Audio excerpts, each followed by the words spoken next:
What's up, everybody? Welcome to the No Scrubs Allowed podcast.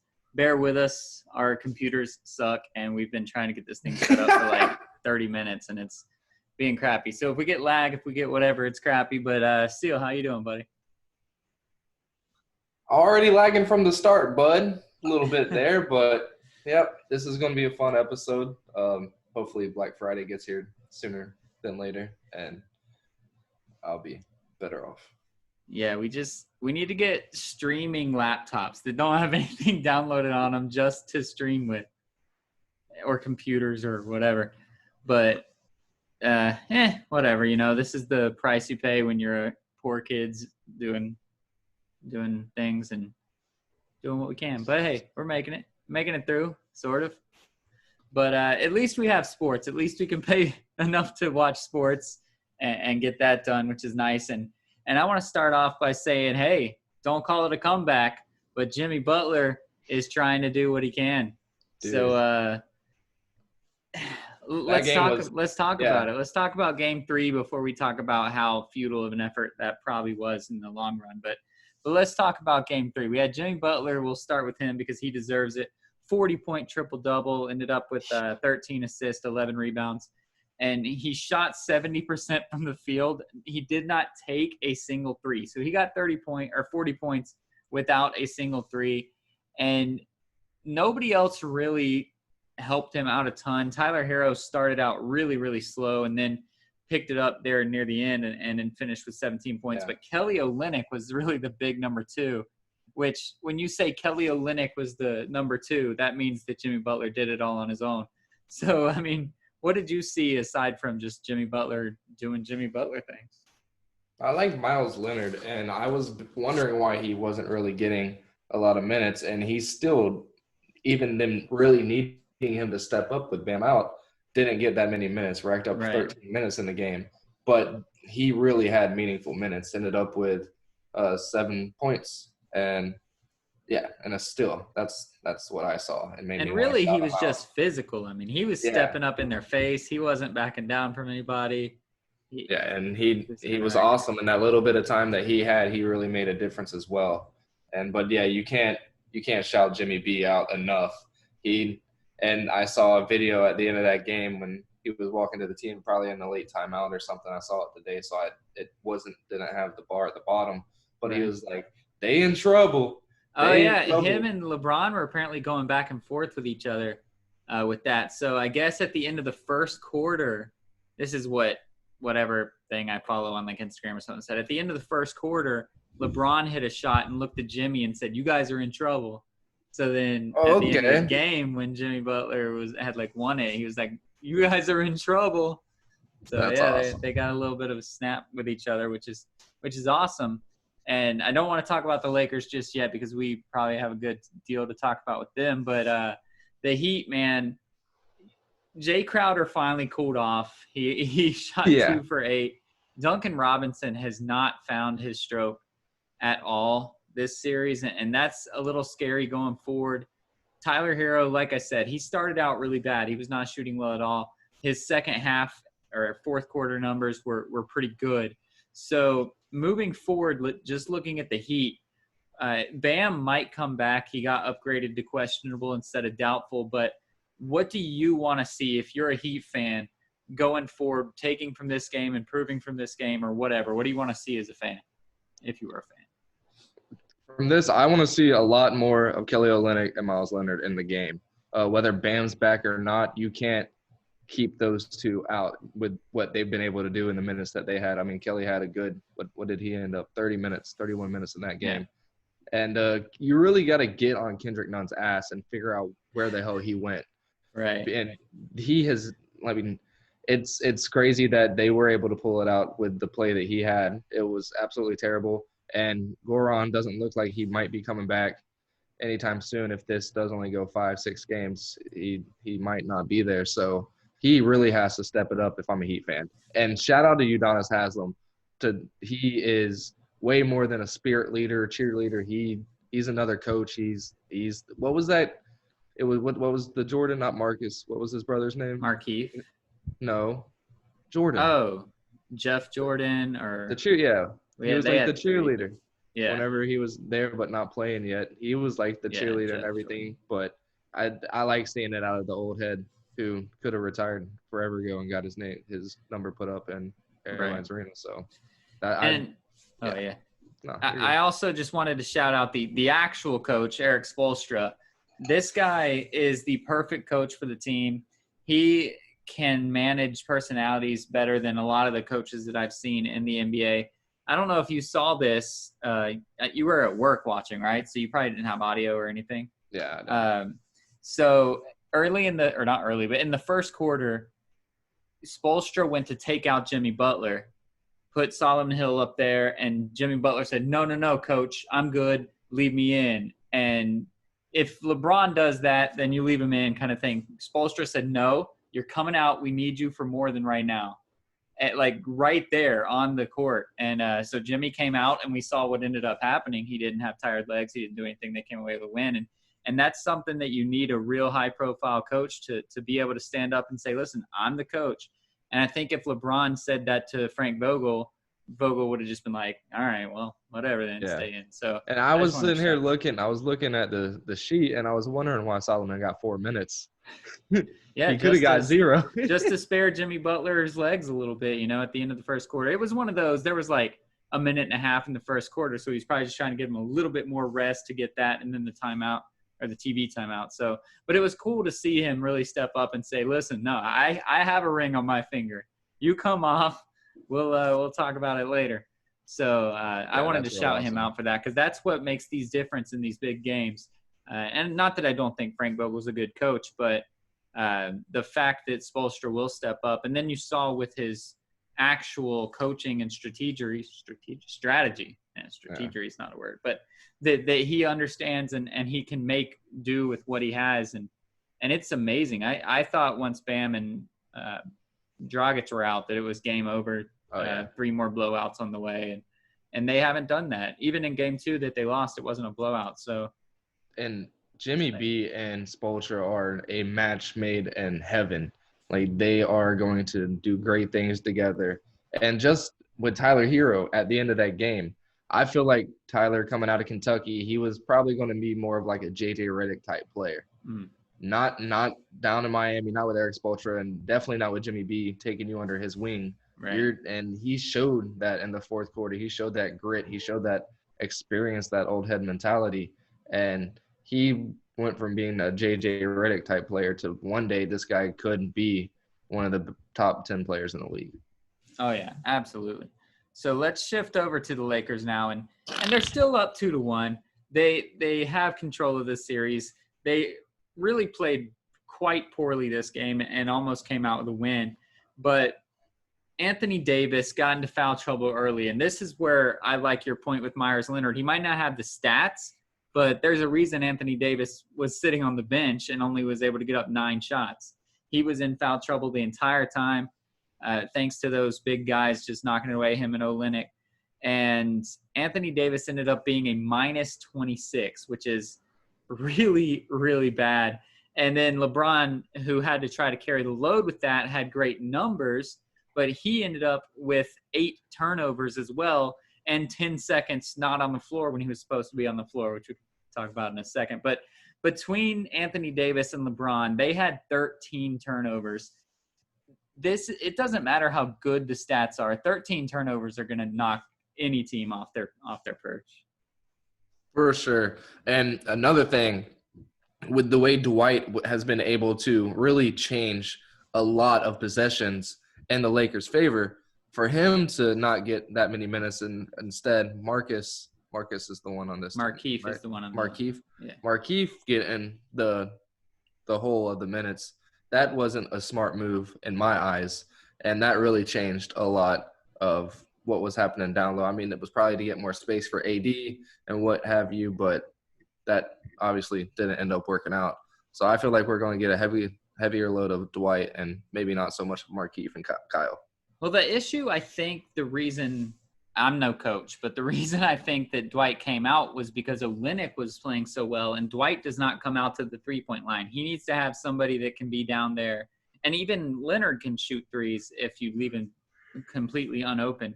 So that's kind of where Dwight struggles because he can't guard the perimeter. And for whatever reason, Olynyk, I don't even want to say turn back the clock because he's never been like a great player, but he had one of those games that he pulled out where he scored buckets. And if you can get that from Kelly Olynyk 3 more times, there's a real shot that they could do something here. Oh yeah, for sure. And it's definitely even though it's 2-1 Lakers still, this is an even series in my eyes right now. There's no travel or anything. And like I said, that get my phone out of the mic's way. That goes all into Miami's advantage. They just get to sit there with Eric Spoelstra and Jimmy B and just game plan and find holes and pick and pluck and do all these things. And I mean, like Jimmy B said, you have to play damn near perfect to beat that team every single time. And if then they're not going to win. And I just feel like they have a lot better odds now that they were able to find something that was working. And hopefully they go on that because I do not want to see LeBron win another ring. Yeah, me neither. And we'll see if it's just a single game, just blip or a trend. But it seemed like all the players that started out hot for the Lakers cooled off, and all the guys that started out cold on the Heat heated up. And I mean, so Rajon Rondo, he still played great. He had 8 rebounds, 5 assists, but he shot a lot worse. KCP finally shot like KCP again. Yeah. Danny Green missed a lot of shots. Markieff Morris took 11 threes. Yeah, he hit 5, but he took 11 threes. That's a problem. And then on the flip side, we talked about how Tyler Hero started getting good there in the second half, and then Kelly Olynyk was good. So it seemed like the tide was shifting more towards the Heat players getting comfortable because they are a younger team.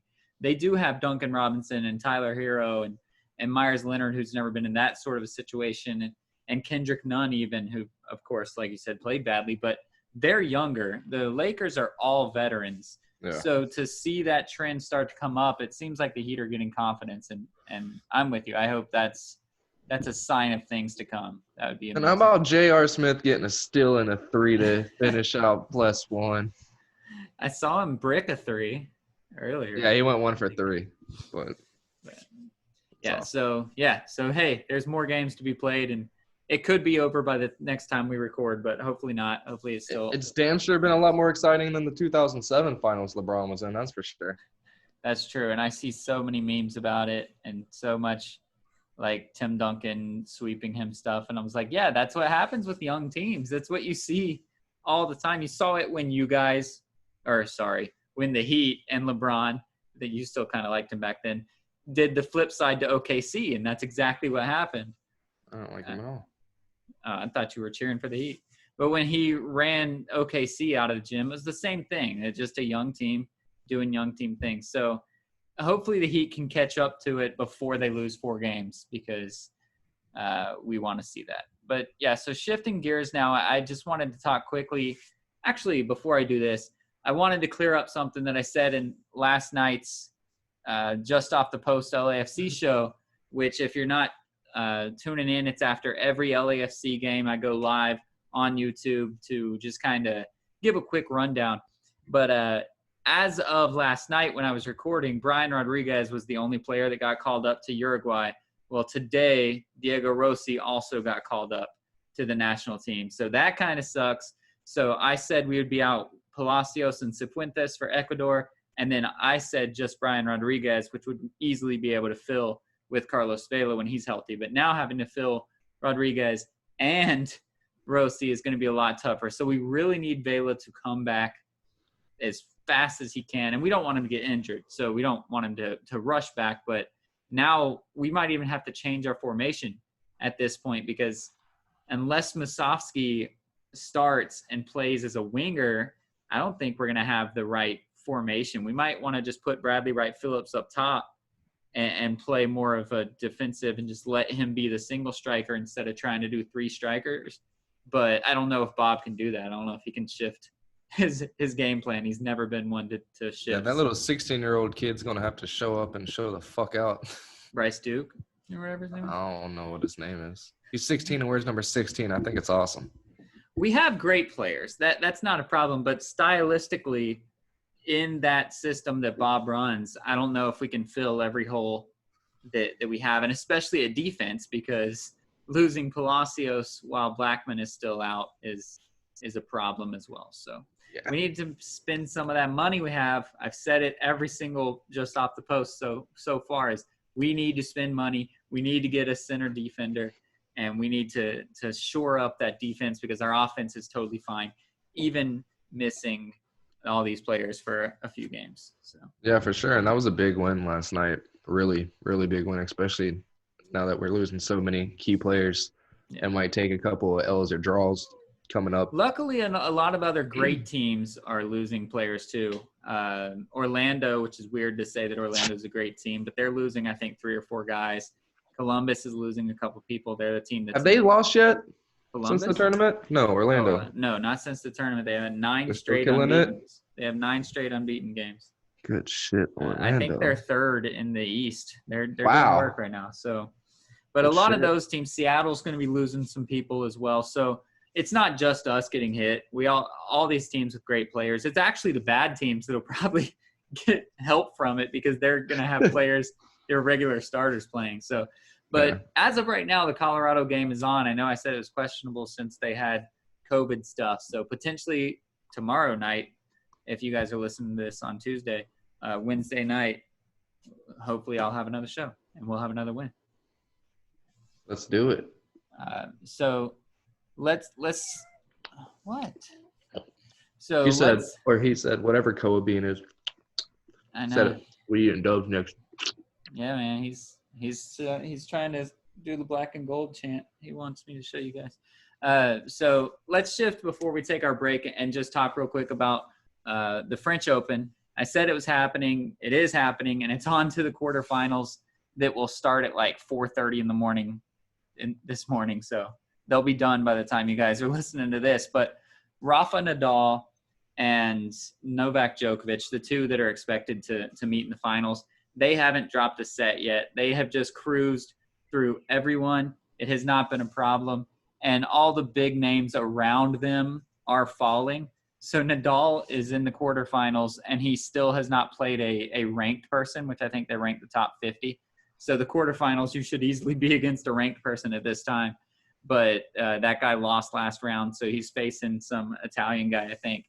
And just going through without any sort of trouble, which is what I like to see as a Nadal fan. But as of right now, it looks like it's still going to be Nadal and Djokovic meeting in the finals. They were talking about, with it being a different time of year, the French Open is a lot wetter. The clay is wetter now, and Nadal likes dry surfaces. He likes to play the French Open when they normally play it while it's hot and dry.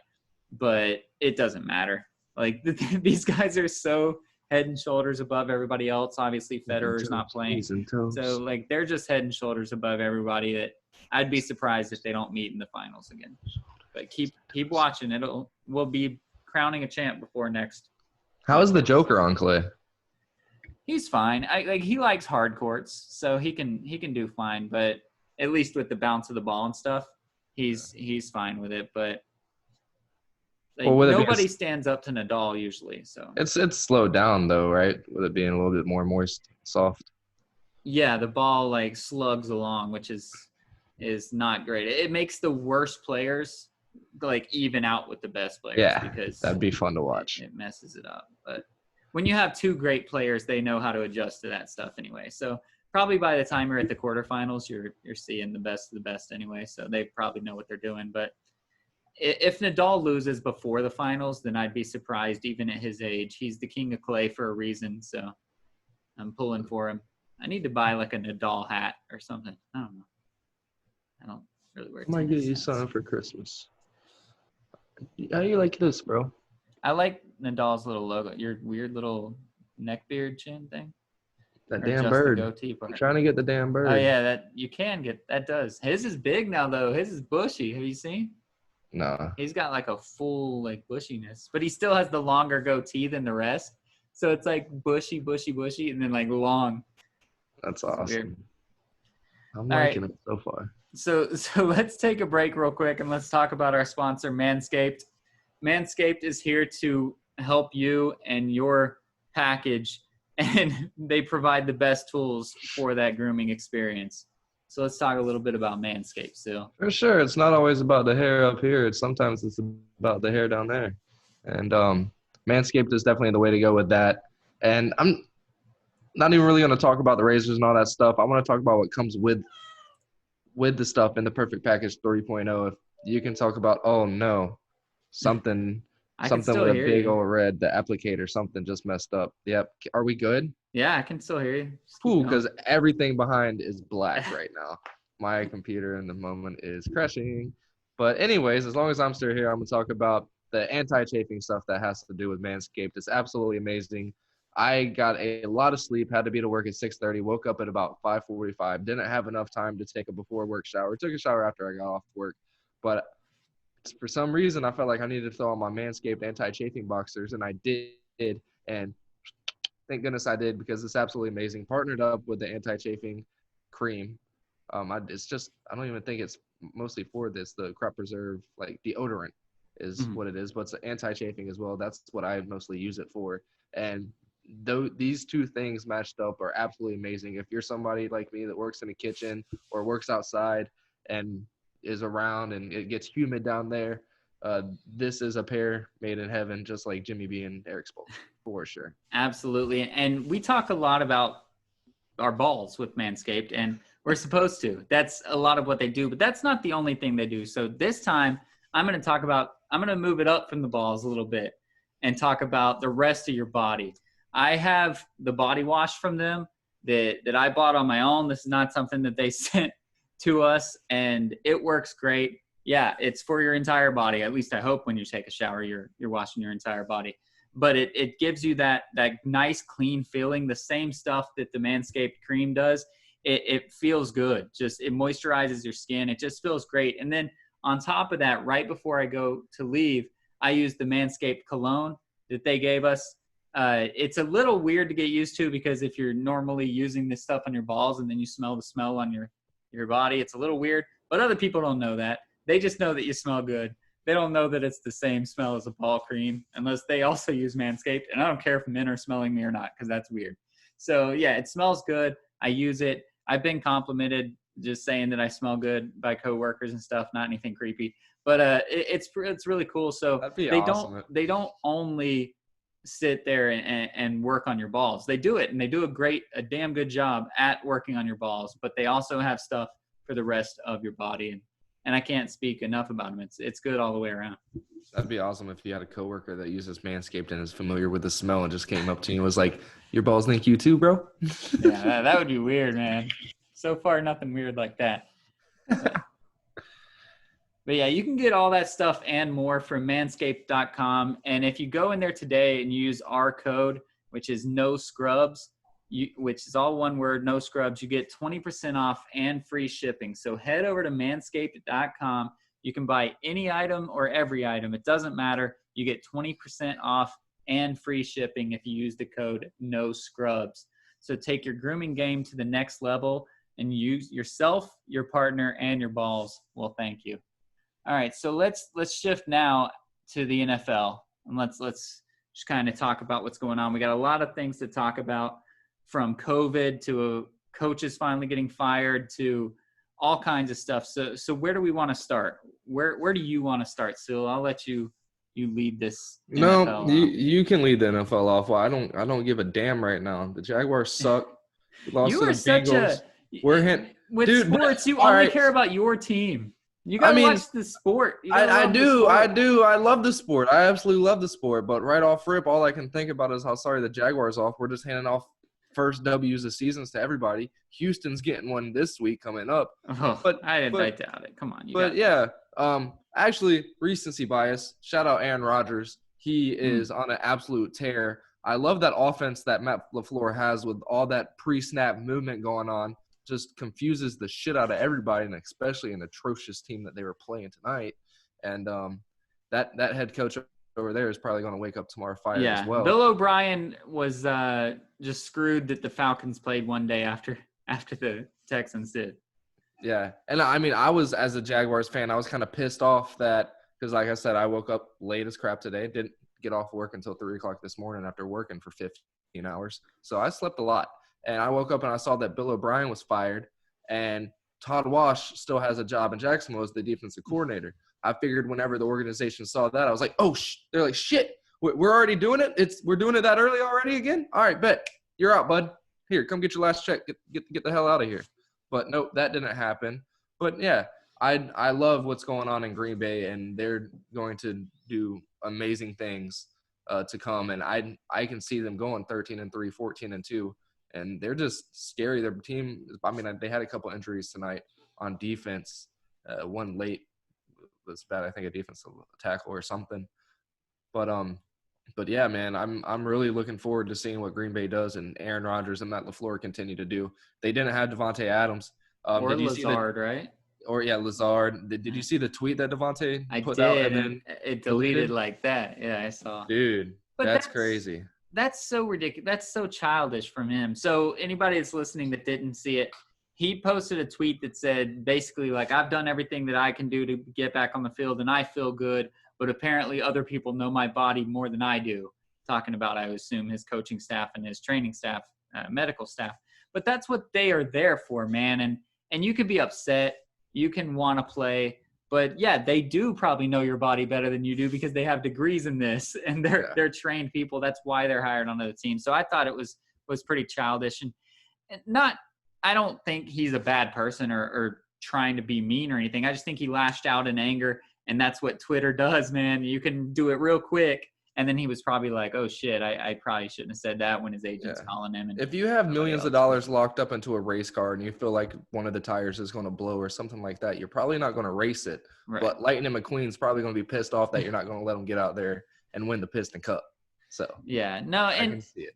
But I can definitely see that's something that I know you would have done. You would have been angry. I know that in your Pinal baseball teams when you got pulled or sat and things like that, you would say things like that. So you at least know where he's coming from. Yeah, but, sorry, Coach I of course can see I can see the coach's side as well. One game against the 0-3 at the time Falcons that you're going to easily win.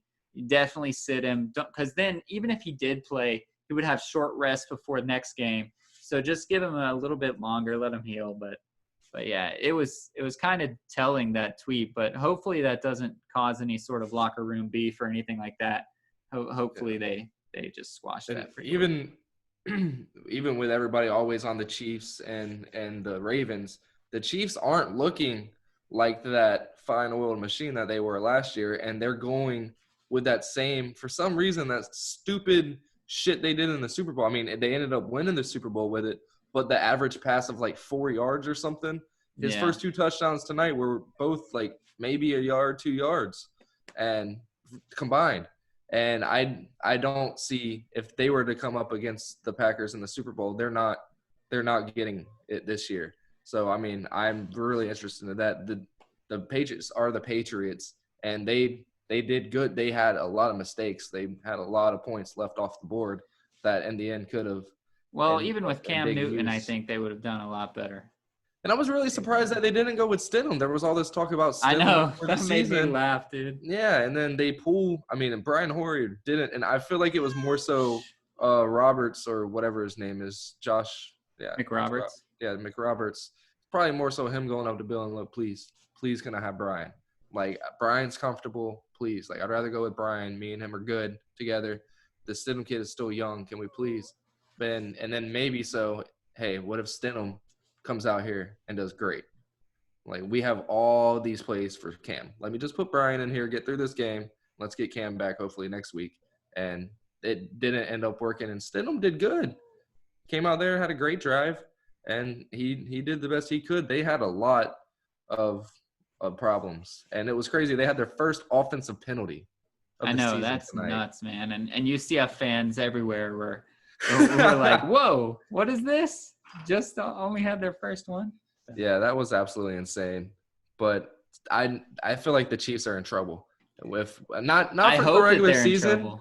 Not the regular season. They're still going to end up getting 10, 11 wins. But when it gets to the postseason, if they get down, I don't think they're going to be able to get up and with the teams that I hope so, because that's one team I don't want to see I'm fine seeing the Ravens. I think we could handle the Ravens, but I don't want to see And the Chiefs. how about the Bills? Let's talk about the Bills winning. They're winning, and they're up in that division right now that has always been the Patriots, and it's all Josh Allen.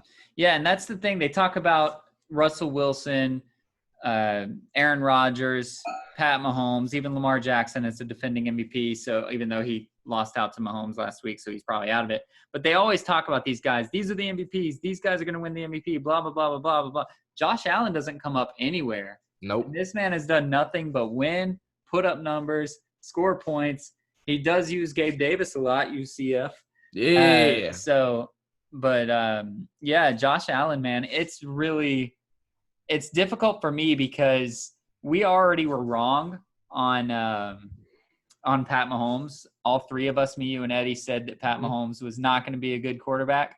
Well, I also said that Josh Allen was not going to be a good quarterback. I said that he wasn't even going to make it through like his first year, maybe into his second year. And now he's in third or fourth year, and he is just cruising to a 4-0 record and potential MVP, at least. Yeah, votes. I think he's in the third year. I think he was Sam Darnold draft. So I said that Josh Allen was not going to be a thing, and apparently he is going to be a thing. So yeah, and let's keep rocking with the UCF players. How about AK-46 picking up his first win, and the Eagles controlling their division now? I heard he got cut again, though, or back. He got cut today? Squad. I heard that he got moved right back down right after. I don't know that it's true. My source was not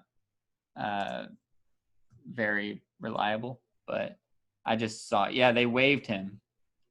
Oh, man. So he'll get picked up by somebody else probably, but. Hopefully. That's so weird. They called him up.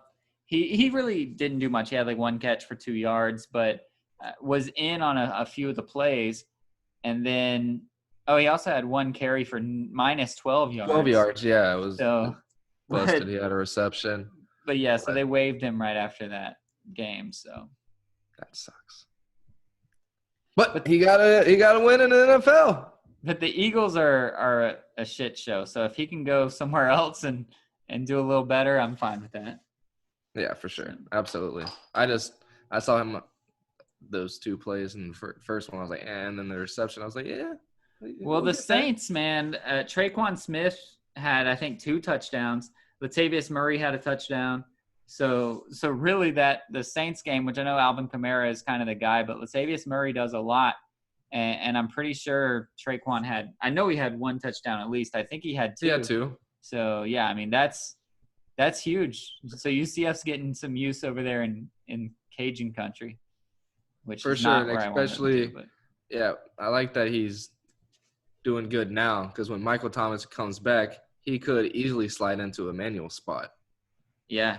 And take over that 2 spot. And that would – or, now he's in the slot all day long, and that body there in the slot is going to be dangerous with that offense and noodle on Drew Brees. Yeah, and Drew Brees seems like he can only throw shorter passes now, kind of the way that Mahomes has been doing it. Yeah. And Traquan is there. He's a possession guy. He can get it, and then he can run with it when he does for sure. get it. So. And a rookie I want to talk about real quick, it's not UCF. Herbert. Justin Herbert, okay. Whatever his name is. Yeah, Justin Herbert. Dude, I don't think Tyrod's coming back.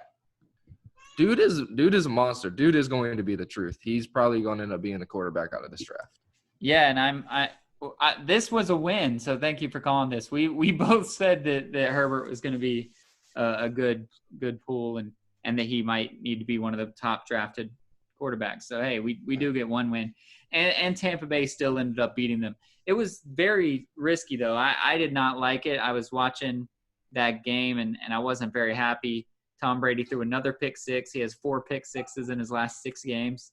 And I just thought to myself, man, maybe we did get the old Tom Brady, like not old as in retro, but old as in he's 41 years old. Yeah. And I was so mad. But then he came out in the second half, and he showed people why he is still Tom Brady, why he is the GOAT. And he made Mike Evans just blow up, which is, of course, Mike Evans can do that at times anyway without with Jameis Winston at quarterback or with Ryan Fitzpatrick or whoever. But Tom Brady came out and he said, hey, I don't care about pick sixes. They don't affect me. I don't care if we're down by 10 heading into the second half. That doesn't affect me. I've been through all this. I've done it before. And that, like, he is changing the culture of Tampa Bay.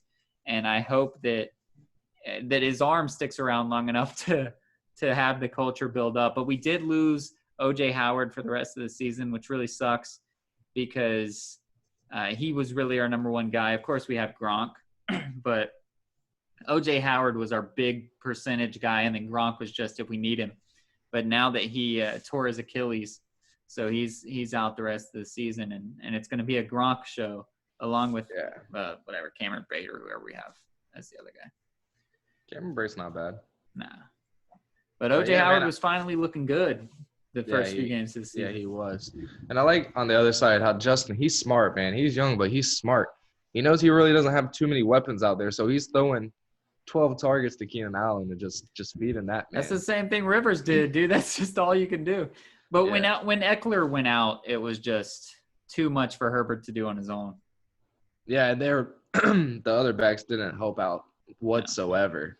And, I mean, Justin, he can run, but he didn't really do too much running and all that stuff, which is crazy. I'm sure they had a lot of stuff dialed up for Tyrod. I don't know why they wouldn't try to put some of those plays in there for Justin. But he looks great. He looks amazing. And another quarterback that I know you don't want to talk about the situation, but Joe Burrow looks really good. And I'm not even saying who he was playing against. You guys will have to go check the schedule yourself. No, we made him look good. He looks good. He's looked good for 4 weeks now. Yeah. And Minshew looked good too. It looked like that was actually like a good QB battle, which was kind of hilarious to look at the names and go Joe Burrow versus Gardner Minshew. But it was a great QB battle. Joe Burrow seems to get better every week, and he wasn't playing the best team in the world, but he still got to win. Our defense is absolutely atrocious. Absolutely atrocious. Trey Herndon got shown out so much. CJ Henderson is hurt. Like, it's just. Well, let's also call out another quarterback to pump the brakes on a little bit, because we had the pedal to the metal loving this guy. All the media loves him. Everybody loves him. Arizona Cardinals are now 2-2, and Kyler Murray got completely outplayed by Teddy Bridgewater for the Panthers, and that's without Christian McCaffrey, without anybody really. I probably couldn't even name 4 guys on their offense, and except Teddy Bridgewater, and he just didn't look good. And Arizona, I thought after the first couple of weeks, were going to be a real stud team, and Kyler Murray, he puts up the lowest numbers for what he actually does. He completed 24 passes and only had 133 yards. Teddy Bridgewater completed 2 more passes and had 276 yards.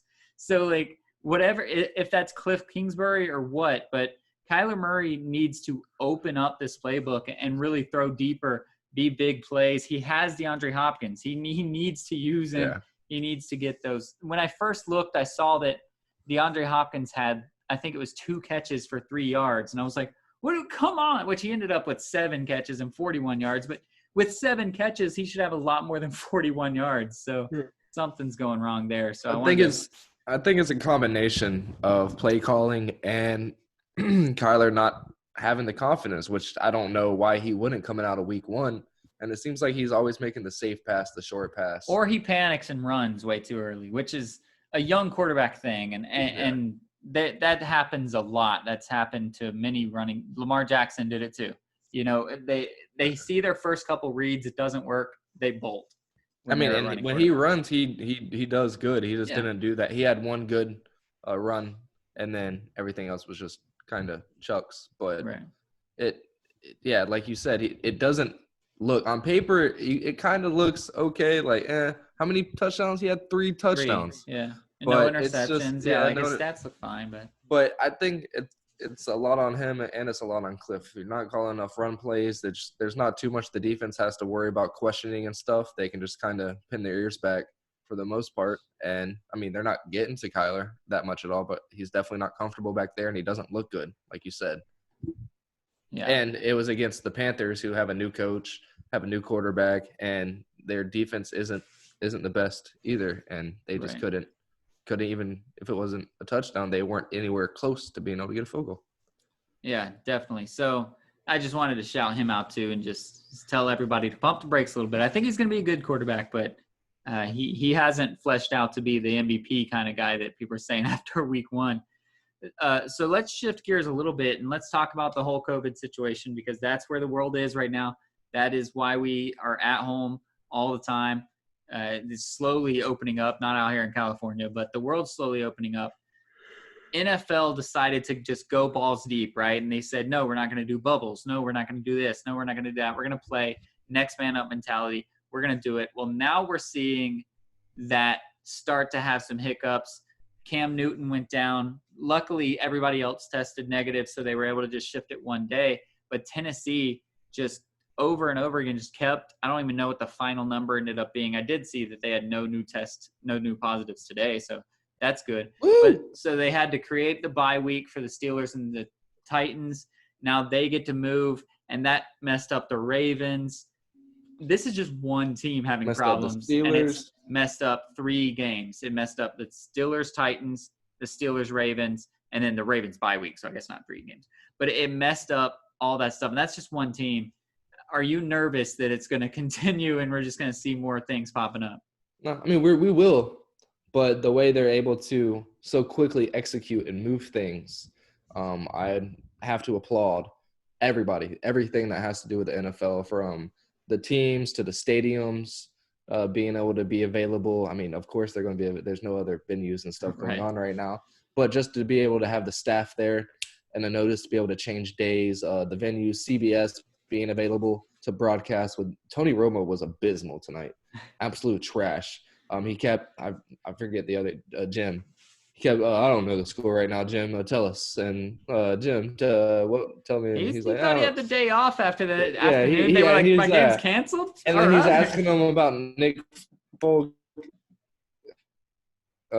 his longest and one of the 56-yarders he kicked with Tony Romo. And he's like, I don't remember history. I look forward. Dude, I cannot stand Tony Romo. But I have to applaud literally everybody that has to do with the NFL and the television aspect, radio probably, and anybody that has to do with bringing the games together and actually happening and going forward. And I lagged during some of that, I see. You did a little bit. You just got to applaud. And I really feel like it's going to happen. It's definitely going to happen again, whether it's Tennessee doing one of their COVID parties again like they did apparently, or another team that ends up having a hiccup. The NFL has shown that they can handle it. It's not. Yeah, but how are they going to handle if it happens again to, let's say, the Steelers or the Titans, where now they've already had to blow their bye week? What can they do with that now? Because you can't do double headers in football. No, but we'll definitely see the 3 games in 11 days more so than we have ever before. I mean, this is only the third time. So do you think they'll make them play like Thursday and Monday and Sunday of like the next week? I don't see them. Or Tuesday probably more. Yeah, I could see them doing I don't see them doing a Thursday and then going into Tuesday and into the Sunday. That's because they're gonna have to make, like, if they have to make it up, how do they do that though? Like, what would they? Let's say the Steelers get it. So the Steelers are off this week. Let's say they now get COVID, so they're off next week. How are they gonna fit that missing game? Then they're going to end up not getting a bye week. I think their bye week was. Well, their bye week's today. That's what I'm saying. They've had their bye week. There's not. Oh, okay. I thought there was 2 this season. I don't know. Is there 2 bye weeks? I'm pretty sure there's 2 this year because they made room for the 18-game season, and now that's not happening, and it's 16. With the I think I'm not 1,000%. I should probably go look at the NFL schedule.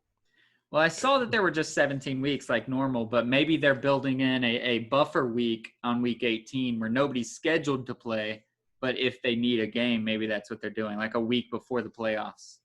If not, they should have hired me because that's smart. Well, see, that's what I said, and that's what another person – I'm not the person that originated this – but they should have built in an 18 or 19-week schedule and had a bye week for like everyone on week 8 and a bye week for everyone on like week 16, so that when there were the COVID things, you just move it to that open slot. You don't have to shift anybody's schedule around. Move it to that open slot, play there, be done, go ahead. And I know that it would suck to have a week off from viewership if best case scenario nobody got COVID, but I think you need to plan for the worst case scenario when you're in the middle of a pandemic personally.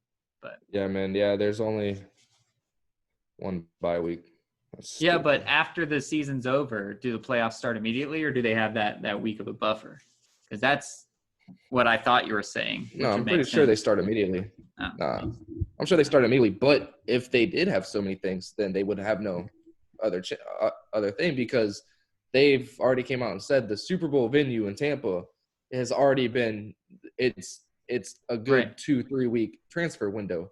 So if they do have multiple teams, or these teams do have a run-in with it again, there's no other choice. So they've already made those arrangements with the Super Bowl. And like I said, I feel like these venues, the stadiums and stuff, and all the faculty and staffing companies with it are doing a good job so far. So I don't see any reasons why it would cause any hiccups or concerns to go on to a Week 18, maybe even Week 19 matchups. But hopefully we won't get there. We definitely could see a Week 18, see 2 or 3 games then.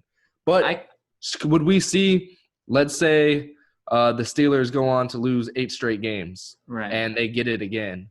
If they're not in the playoffs, does the NFL even see a need for No, it? they'll drop it. If it's so, let's say like the Browns and the Bengals for their second matchup, they don't get to do it. Neither one of them are in the playoffs. No, they won't. Or they'll play it while the playoffs are happening and just be like, these guys. You know how college does that, where like the Army-Navy game is while there's bowl games already going on? They'll do something like that. What if it's the Browns and the Bengals, and the Bengals need a win, or the Browns need a win for the wild card, and the Bengals have COVID and they can't even show up for the game, so they have to forfeit Browns in wild card, or Browns win division and Steelers wild card, and it flip-flops. That shit. I don't think they do that though.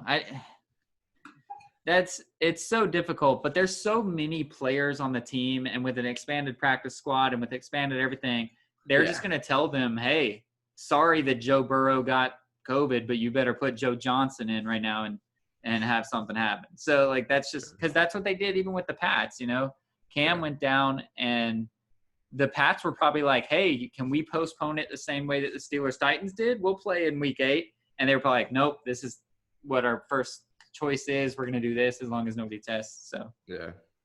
And the NFL is definitely the organization that will tell people we don't care. Like, you're going to play. If you can't figure it out, then we'll figure it out for you. We'll pull fans in from the stands. The NFL is not going to let the teams dictate what's going on. Vince Papale, round 2. Yeah, that'd be cool. Hell yeah, make a new movie. Awesome. COVID. I'll sign up. COVID Vincible. Ooh, Co-Vincible. I like that. But it would have to be another Vince. What if it was me? Well, are you going to the games? Didn't you already say you're not going to the games? Fuck no, but I'd go try out if I was allowed. If they didn't open tryouts, fuck yeah. I'd go try. I mean, I'd pull a hammy right off rip. I would fail. I'd be sent home. I wouldn't even be able to get like my helmet on. I'd be like, what's going on here? So I have a mini basketball hoop in my room, and I tried to kick the net the other day, and I ripped my hammy or whatever, my groin, something ripped. Like, probably still have a bruise. I thought about going up to the basketball court today, and that's as far as that thought went. I was playing 2K, and I got kind of bored of 2K because my guy sucks at shooting. And I was like, I think I could shoot better than him, which I probably can't because I suck at shooting too now.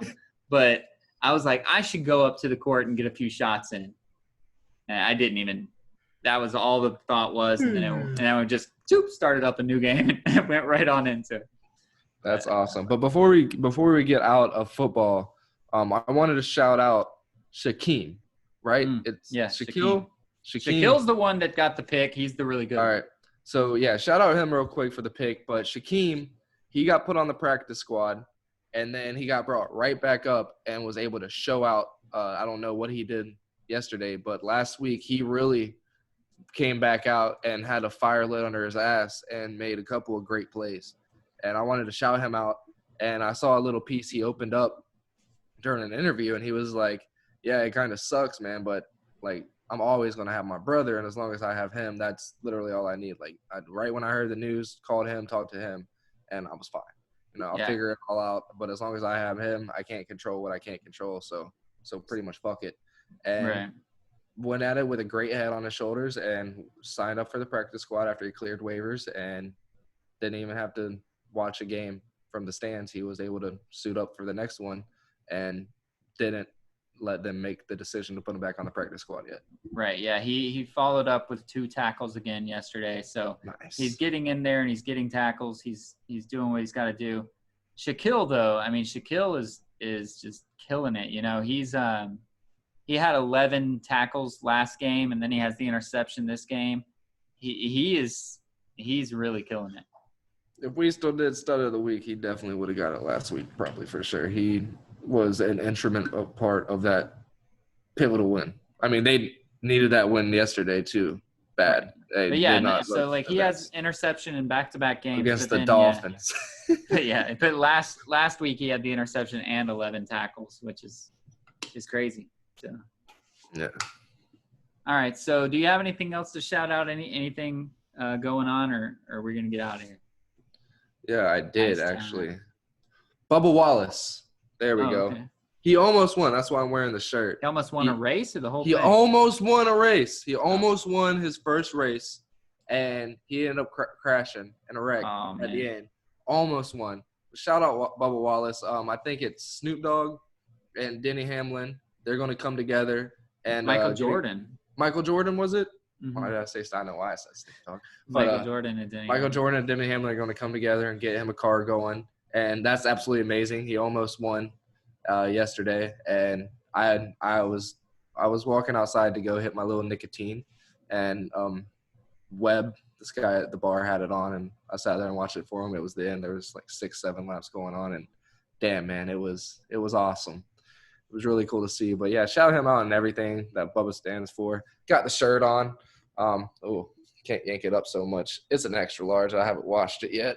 But, it's got his hood on the back. I'm not turning around on all that stuff. With the hands. The hands shaking and stuff. But it's awesome. I love everything. He's not being quiet. He's not standing down. I love that. I love everybody. I forget what college team came out with the statements. Maybe it was it Oklahoma State? It's probably whichever one he went to. Didn't he go to some college? I forget what college did it, but they came out with the statement jerseys like the NBA is doing, and I love it. No, we're not resting. We're not being quiet. We're not just kind of standing still like we seemed to start doing a couple months ago before the Jacob shit. Damn it. The guy that got shot 7 times and all that stuff, that one, Jacob Blake, I believe was his name or is his name. And so I love that it's continuing to go. Everybody's still talking, staying active, and that's what's important. That's what needs to keep going on until change happens. Whether it happens tomorrow or 3 years from now. Well, it's not going to happen tomorrow. There's too much change that needs to happen. For sure. You just got to keep the candle lit. Don't let it go out. Don't let the speakers go down. Keep it on 1,000 and keep your voices heard. Keep them loud and be proud, man. Like, be proud. Did you see the MLK jerseys that the Hawks pulled out? No, I did not. So they're doing like a Martin Luther King jersey, and you know how it's the same jersey that they always have with the ATL, but it says MLK. But it's their normal black and like gold jersey that they have. I'll definitely probably snag one. Yeah, it's pretty cool. But yeah, I mean that's the Caps do one. That'd be sick. Yeah, I don't know why exactly. And also, what's his name? Wanted to shout out. So Saturday he was going to do it, and I forgot the jersey. But the founder of the Cavaliers, Nick, starts with a V. Oh, an M. Nick Maletti, the founder, the creator, the original owner of the team, is going to sign this pretty Dellavedova jersey here for me. And I'm so absolutely excited about it.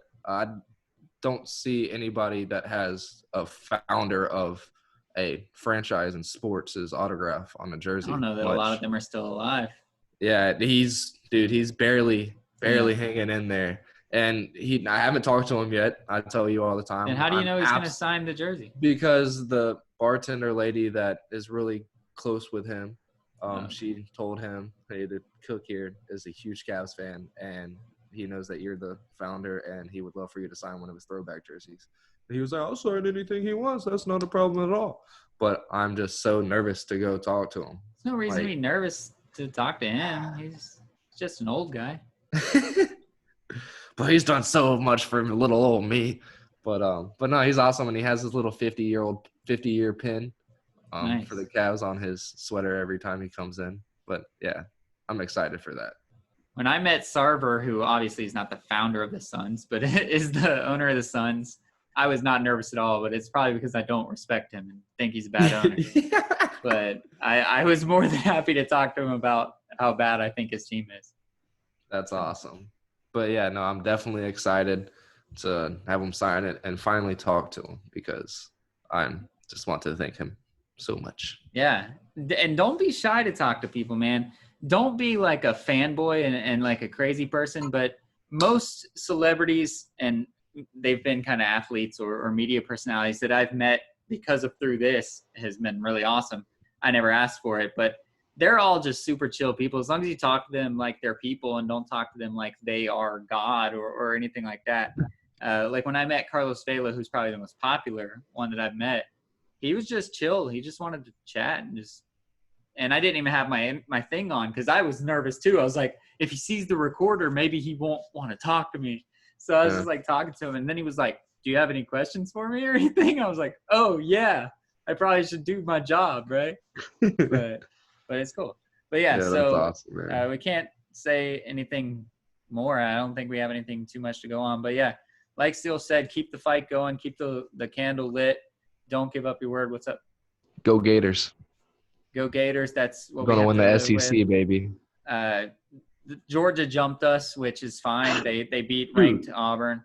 Georgia looks They smashed Auburn. But them jumping us, they're third now. We're fourth. We have to play each other, so it doesn't really matter. I'm happy that we're still fourth after that kind of shithole the defense put up. But But Trask is going for the Heisman. So's Kyle Pitts too, bro. Yeah, well, he's going to easily win the tight end award. But if he finishes with 50 touchdowns at the end of the season, he's going to win the Heisman. He won't win it over Trask, though. He's going to have 56 touchdowns. Pitts would only win it if Trask went down and the backup still threw a bunch to Pitts. That's the only way that would happen. But that cow-to-cow connection. But yeah, it looks good. It looks really good. Hopefully, it stays looking good because now we're gonna have a few tougher weeks coming up. We just got to figure out that secondary, man. It's not looking hot. Giving up way too many big plays. Our linebackers are amazing. The secondary, not so much. But anyways, yeah. So I left UCF off of this entire podcast because I don't want to lose listeners. They looked bad, and I am going to bring in Eddie. Eddie is me and Eddie both graduated from UCF, but Eddie is the bleeds black and gold through and through. I was born a Gator fan. I have those code things. He is all UCF all the time. I want to bring him in. I want to talk to him. He went to the game the night of. He was dead set on the Fire Heupel train, along with a lot of other people. And I want to bring him in. And I've already talked to him. He wants to do it. So we want to bring him in and talk about UCF. So I'm not going to talk about them because I don't have much to say. I watched the game. I was pissed. You saw my reaction after LAFC lost. 16-5, dude. And I was wondering what the fuck. Yeah, you saw my reaction after LAFC lost to San Jose. So You guys don't need to know my reaction to UCF losing, but we'll bring on Eddie. But be more like the Gators. Be more like Kyle Trask. Be more like Kyle Pitts. Dude, we have Tony, what's his first? Kadavius. What's his? It's a harder name. Tony, the receiver. Oh yeah. Kadarius, something. But Tony, and he's supposed to be our super stud, and he is. They did like this little swing jet sweep thing to him, and he just went off. He does everything, but dude, like he's not even getting any praise right now, and that's what I love because we have so many weapons. So be more like the Gators than UCF this year. UCF's going to be good. They're not going to be playoff good. They've proven that. So be playoff good, and as always, be a stud, not a scrub.